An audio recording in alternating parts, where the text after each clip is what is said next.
Everyone. Last video में हम लोगों ने इंडियन काउंसिल एक्ट 1892 को फिनिश कर लिया था।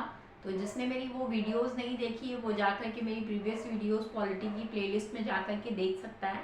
तो अभी हम लोग नेक्स्ट टॉपिक स्टार्ट करने जा रहे हैं। तो नेक्स्ट टॉपिक हम लोगों का है इंडियन काउंसिल एक्ट 1909, जिसको मोर्ले मिंटो रिफॉर्म्स भी कहा जाता है। ठीक है, तो इसके बारे में वही 6 मेजर पॉइंट्स हैं हम लोग पढ़ेंगे। Background, control of government of India, central legislature, provincial legislature, administration और कुछ अदर पॉइंट्स हैं उससे रिलेटेड पढ़ेंगे।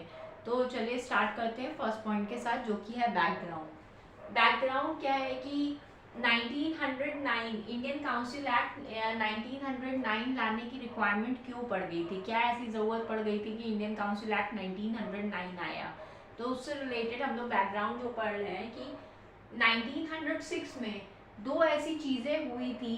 जस्ट 3 साल पहले, इंडियन काउंसिल एक्ट 1909 आने से 3 साल पहले, पहली तो ये थी कि ब्रिटिश गवर्नमेंट जो थी उसमें अब लिबरल पार्टी आ गई थी। ठीक है, ठीक है, पावर में कौन आ गई थी ब्रिटेन में, अब लिबरल पार्टी आ गई थी।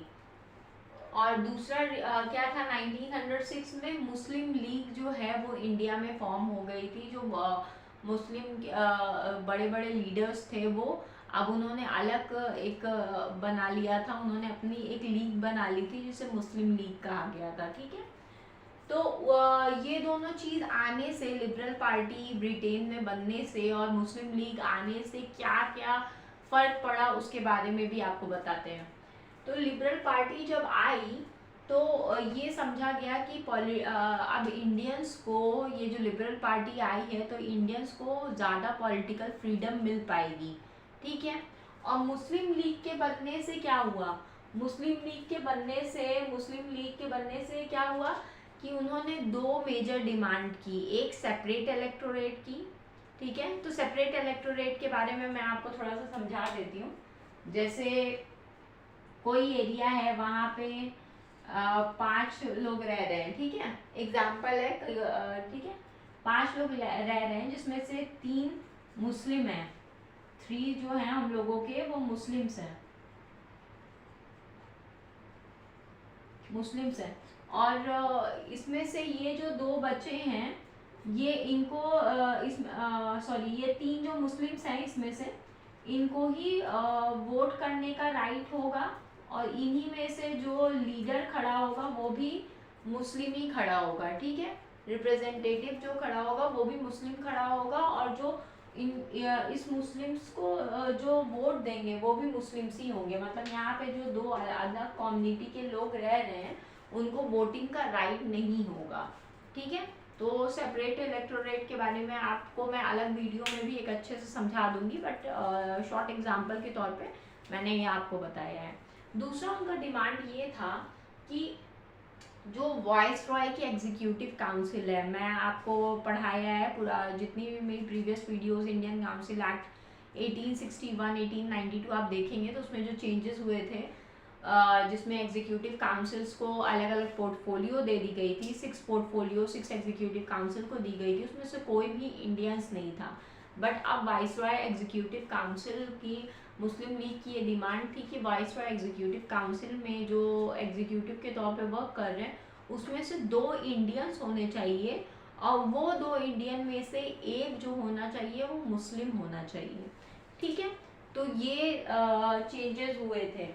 ठीक है, और इसके बारे में नेक्स्ट पॉइंट हम लोग पढ़ लेते हैं, वो है control of government of India.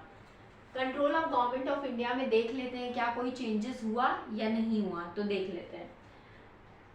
अभी भी control of government of India secretary of state के हाथ में ही था। कैबिनेट मिनिस्टर जो कि ब्रिटेन में है, cabinet minister secretary of state के हाथ में था।